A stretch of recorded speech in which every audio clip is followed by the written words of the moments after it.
The harmattan wind blew dry dust across the red earth, carrying with it the scent of wood smoke and millet beer from the evening fires. In the heart of Amuaka village, where the Irako trees rose tall and shadows stretched long, stories lived in the air as surely as spirits lived in the forests. Elders often said, a man's hunger is never only for food, sometimes it is for what can destroy him. That hunger was the very shadow hanging over Obiajulu, son of Okoro the hunter. Obiajulu was a man both feared and admired. His arms carried the strength of yam tenders, his voice the sharpness of an Oja flute. Women watched him as he walked the market square, and men measured their pride against his. Yet, for all his boldness, his heart was entangled with a danger he could not name, Adanna. Adanna, daughter of the late chief priest Nananyelyo, was a woman whose beauty stirred the air like the drumming of an equi before a masquerade. Her laughter was water on hot stones, her eyes like midnight pools where secrets drowned. She was no ordinary woman. Some whispered that her mother had danced with river spirits before Adanna was born, leaving her child marked with a beauty too sharp for men to carry without bleeding. From the first day Obiajulu tasted her palm wine-soaked lips in the shadow of the raffia barn, he was a prisoner. The sweetness lingered longer than honey, heavier than kola nut bitterness. He could not eat without thinking of her, he could not sleep without hearing her laughter. But there was a warning tied to her name, one every man in Amuaka knew. Adanna was bound. Bound not by betrothal to a man, but by oath to the gods her father once served. She was forbidden to marry, forbidden to belong to any man. Her life was meant to remain untouched, her body preserved as offering to the shrine of Allah, the earth goddess. The elders had spoken it, the Dibia had sealed it, and the whole village had accepted it, but desire is a flame that mocks warnings. On market days, Obiajulu would linger by her mother's stall, pretending to bargain for goat meat when all he wanted was the brush of her fingers. On moonlit nights, he would carve small flutes and leave them by the stream, knowing she passed there to fetch water. Each gift disappeared, though she never admitted taking them. Then one night, under the full moon that painted the world in silver, their fates twisted. Obiajulu had been returning from the farmlands when he heard singing by the riverbank. It was not the heavy voices of fishermen or the shrill chatter of women rinsing cassava. It was Adanna's voice, soft and deep, rising like smoke. He stopped, hidden behind the bushes, and watched. She was alone, the water shimmering around her ankles, her wrapper clinging to her skin like a second soul. Her hair caught the moonlight, her movements slow, almost ritualistic. She sang a song older than memory.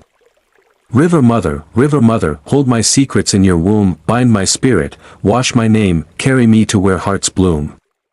Obiajulu felt his breath catch. He had heard tales of maidens communing with spirits, but he had never seen it. He should have turned back, but his feet betrayed him. A branch snapped under his weight, and she turned. Their eyes locked. For a heartbeat, the world was still. Then she smiled, slow, knowing, dangerous. You hide like a thief, Obiajulu, she said, her voice rippling the air. Do you seek yams here, or do you seek me? His tongue was heavy, but his heart was louder. I seek only the one who has stolen my sleep. Her laughter filled the riverbank. She walked towards him, the water releasing her reluctantly, as if it too desired to keep her. When she stood before him, close enough for him to see the beads glistening on her neck, he knew he was lost. That night, by the river, he tasted her again, her lips, her breath, her forbidden sweetness. It was a taste that thundered through his veins, leaving him both stronger and weaker.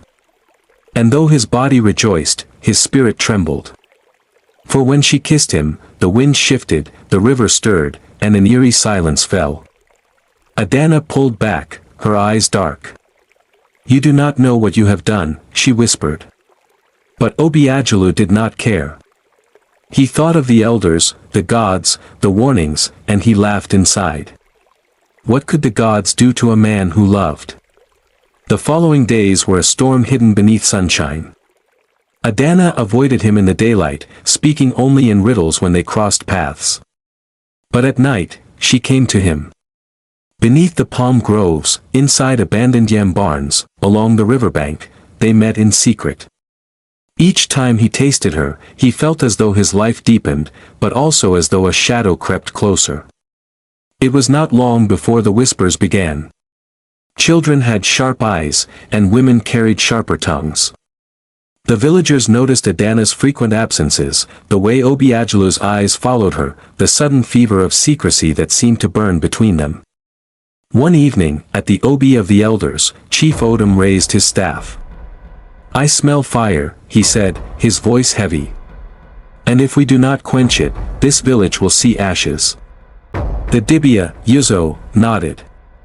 His eyes were like cracked kola nuts, filled with secrets. "The oath of Adanna is not hers alone," he reminded. "It binds us all. If she is defiled, the gods will demand repayment. Who will carry that debt?" The village fell silent. But silence is a poor guard. That very night, Obiajulu dreamt of Allah herself, the earth goddess. She rose from the soil, her body made of roots and clay, her eyes glowing like molten bronze. Her voice thundered, "Leave what belongs to me, Obiajulu. Or the last taste you take will be your undoing." He woke sweating, his heart pounding. For a moment, he resolved to end it. To turn away. To let her go. But the next time he saw Adanna, carrying a calabash of palm oil, her smile melted his resolve like salt in water. And so, the dance of fire and shadow continued, each night bringing them closer to a cliff unseen. The days grew heavy in Umuaka, though the sky was clear and the harvest plentiful. The air itself seemed to carry whispers, as though the Irako trees repeated secrets men tried to hide. Children no longer played freely near the river, they said they saw strange ripples moving against the current at night, and fireflies glowing red instead of gold. Women drew chalk lines across their thresholds, muttering prayers to Allah, and the men sharpened their machetes though no war threatened. Obiajulu noticed these signs but pretended blindness. What was the trembling of a child compared to the warmth of Adanna's body against his? What was a dream of a goddess compared to her laughter filling his chest? He told himself that love was stronger than fear, stronger than the oaths of dead priests, stronger even than the earth itself. But in the quiet of night, when Adanna laid her head on his chest, he could feel her heartbeat racing, not with passion but with dread. "Obiajulu," she whispered one night, her fingers tracing the scars on his arm, "the gods watch. I feel their eyes in the silence. What if the debt they demand is greater than you can pay?" He kissed her forehead, tasting the salt of her sweat. "Let the gods demand what they will. I am a hunter's son. I have faced leopards, I have killed vipers. Am I to tremble before shadows?" She did not answer, but her silence pressed heavier than words. Then came the festival of the new yam. It was a time of drums and dancing, of roasted corn and goat meat, of spirits poured for the ancestors. The entire village gathered in the square, their wrappers bright as parrot feathers, their joy loud enough to drown worry. Yet amid the celebration, eyes still sought Adanna. Her beauty that day was a blade wrapped in silk. She wore beads of red coral, her hair woven into coils that framed her face like the crescent moon. Every man looked, and every woman whispered. Obiajulu stood among his age mates, pretending to laugh at their jokes, but his gaze never left her. And once, just once, her eyes met his. It was enough. His heart leapt like a drum beaten by many hands. But not all eyes were blinded by love. Obiajulu watched, his face unreadable, his staff tapping the ground in slow rhythm. Later that night, as Obiajulu walked home, the old man appeared from the shadows, his voice low and sharp as a knife. "You play with fire, son of Okoro," he said. "Do you think the gods are blind? Do you think the earth forgets?" Obiajulu swallowed, but pride stiffened his spine. "What I do is mine to bear. Adanna is a woman, not a shrine. Why should she wither in loneliness for gods that do not eat yam or drink palm wine?" The Dibia's eyes glowed like embers. The last man who asked such questions was swallowed by the ground. Do not test the patience of Allah. You may think you are drinking sweet palm wine, but soon you will taste blood.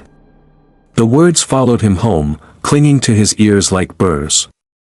Yet when Adanna came that night, barefoot and trembling, his doubts melted. She carried no calabash, no wrapper, only herself, and the hunger in her eyes. When he touched her, the world itself seemed to vanish. He forgot the dibia, the goddess, the warnings. There was only her, and the taste that consumed him. But outside, the winds shifted. The night grew too still. Owls circled without hooting. Dogs whimpered and hid their noses beneath their tails. Something unseen stirred. In the morning, the first sign appeared. The river that fed Amuaka ran red, not with blood but with the dust of the hills, thick and bitter.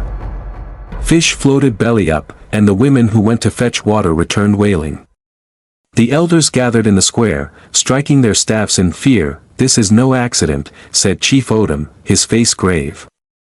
"The gods are speaking. Something forbidden has been done." All eyes turned toward Adanna, though no one spoke her name. Her mother covered her face with a cloth, but shame cannot be hidden. Obiajulu stood stiff among the men, his jaw tight, his chest heavy with unspoken defiance. At night, Adanna did not come to him. He waited by the grove, the crickets loud in the silence, but she never appeared. He returned home with his heart gnawing at itself, half in anger, half in fear. When he finally saw her again, 3 days later by the stream, her eyes were swollen from crying. She looked thinner, her beauty dimmed as though shadow had stolen its light. "We cannot continue," she said, her voice breaking. "The gods will not allow it. Already they stir. If we go further, they will not punish only us, they will punish everyone." Obiajulu gripped her hand. "Let them punish. Am I not a man? Do I not have blood, strength, and a will of my own? Why must we bow to spirits we cannot even touch?" Tears filled her eyes, but she said nothing. She only pressed her lips to his one last time, soft, trembling, full of sorrow. The taste burned him deeper than fire. And when she pulled away, it felt like the tearing of flesh from bone. That was the last time he had a taste of her, or so he thought. But fate is a river.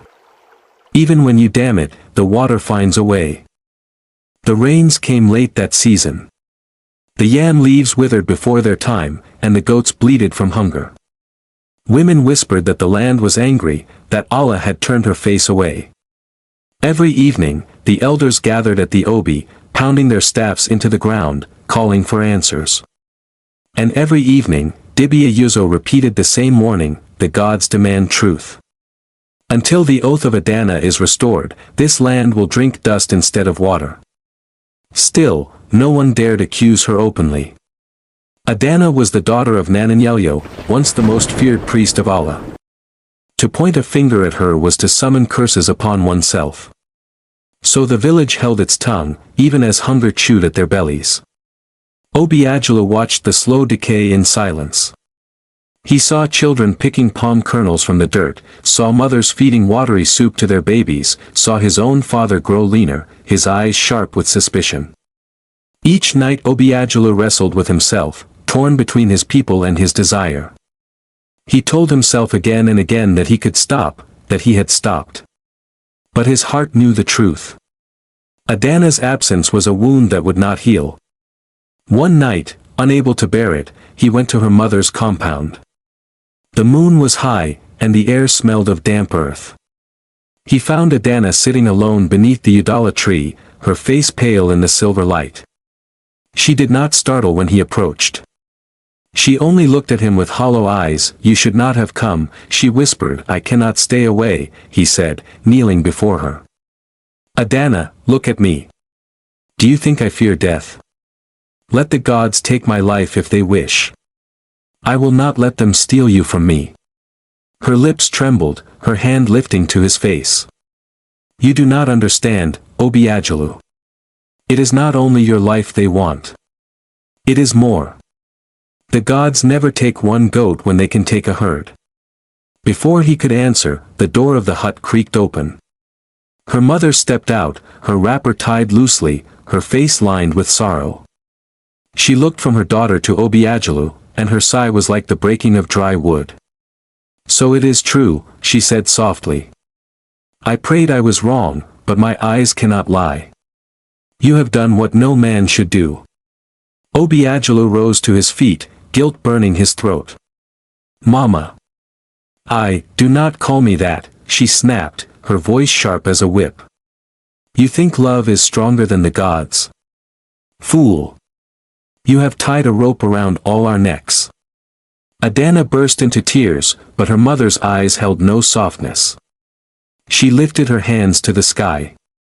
"Allah, take witness. My daughter is defiled, her oath broken.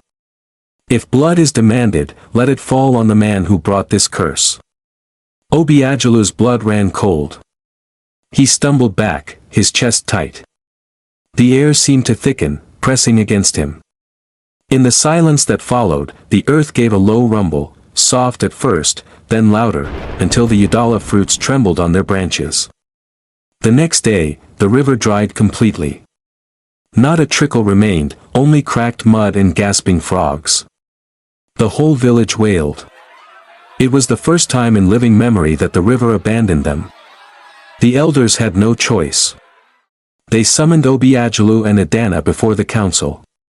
The square was packed, the entire village gathered. Masks hung on the walls, drums sat silent, as though even the ancestors held their breath. Chief Odom rose, his staff gleaming in the sun. "Obiajulu, son of Okoro," he said, his voice heavy, "you stand accused of breaking the oath of Adanna, oath sworn to Allah herself. Speak. What do you say?" Obiajulu's mouth was dry. His father glared at him from the crowd, shame carved into his face. Adanna stood beside him, her hands trembling, her beauty veiled with grief. He wanted to deny it, to lie, to save himself. But when he looked at her, the truth spilled from his lips like blood from a wound. "I will not lie. Yes. I took her. I loved her. If that is a crime, then let me bear it." A cry rose from the crowd, half horror, half fury. Mothers clutched their children closer, men spat on the ground, women tore at their wrappers in lament. The elders shook their heads. Dibia Yuzo stepped forward, his staff striking the earth. "Then the gods shall decide. At the next moon, you will both be brought to the shrine of Allah. If she spares you, you live. If not, the earth will swallow you whole."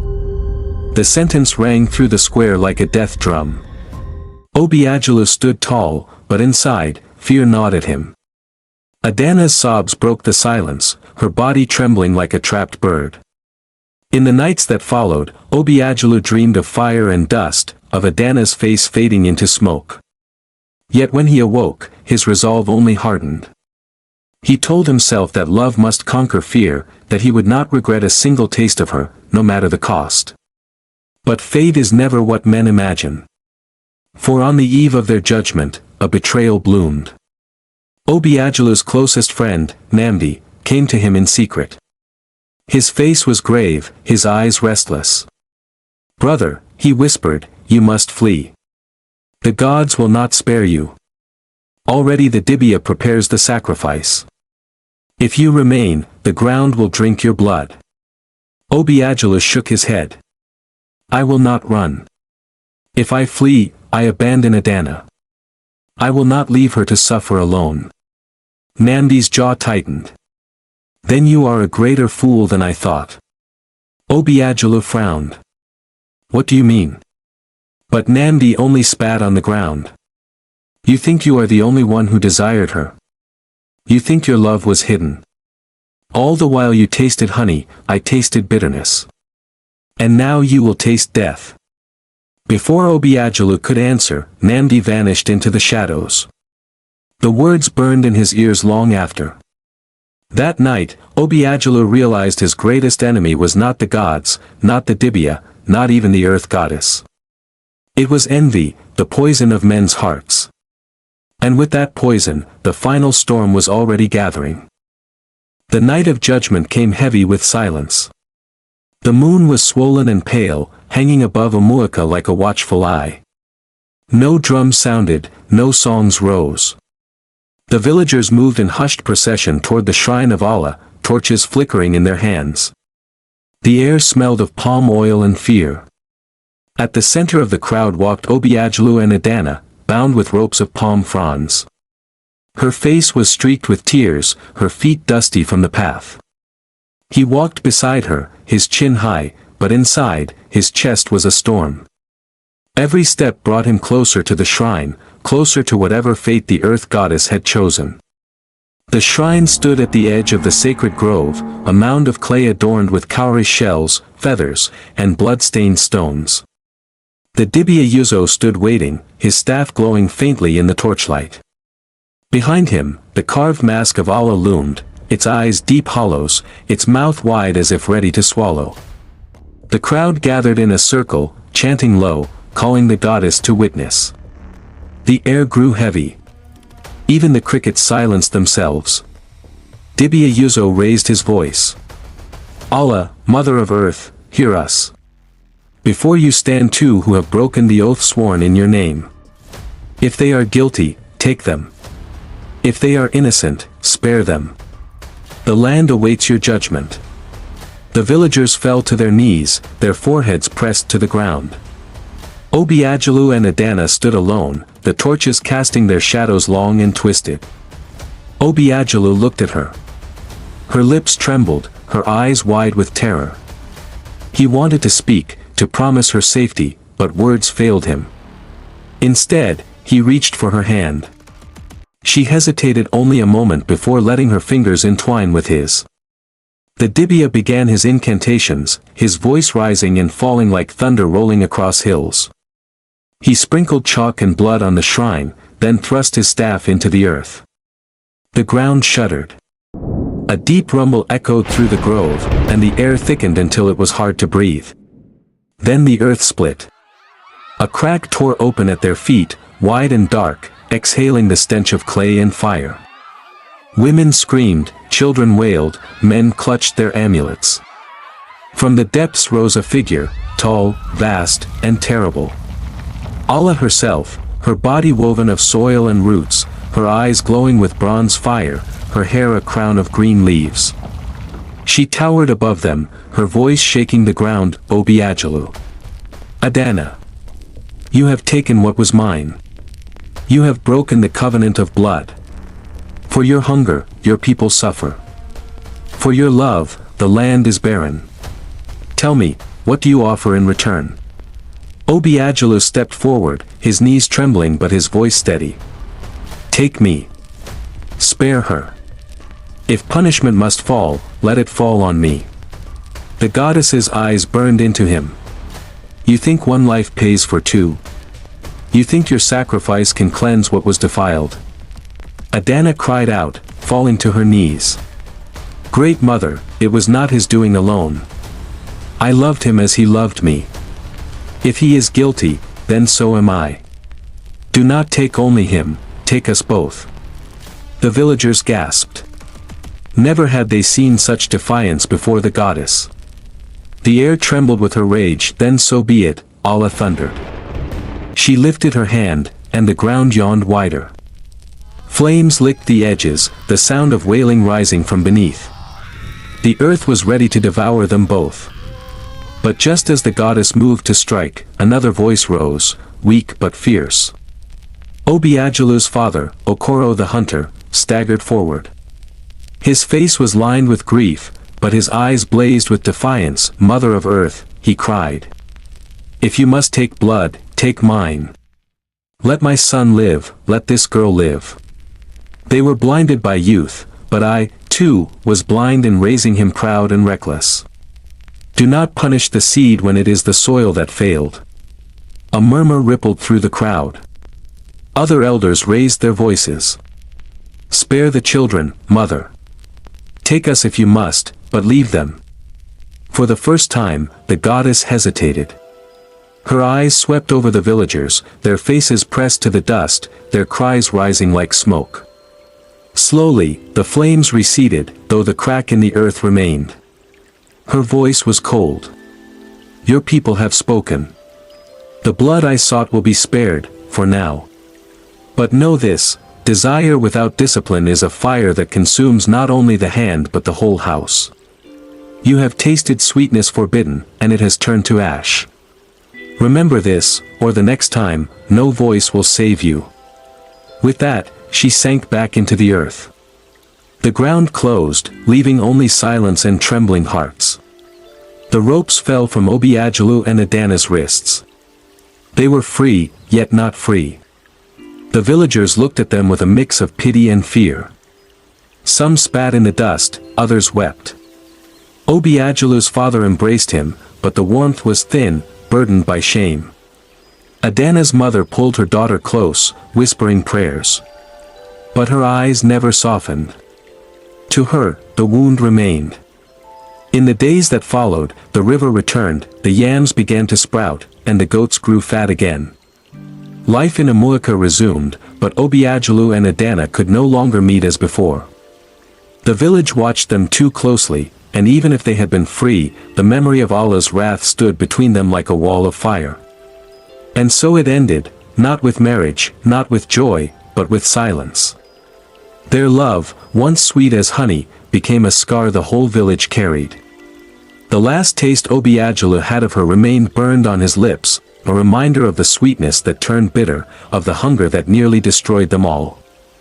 The elders told the story often after that, their voices solemn around the fire. They ended it always with the same words, the tongue that craves forbidden fruit will one day taste ashes.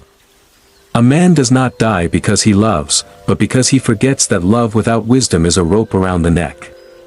And the children listened, their eyes wide, the morals sinking deep into their bones.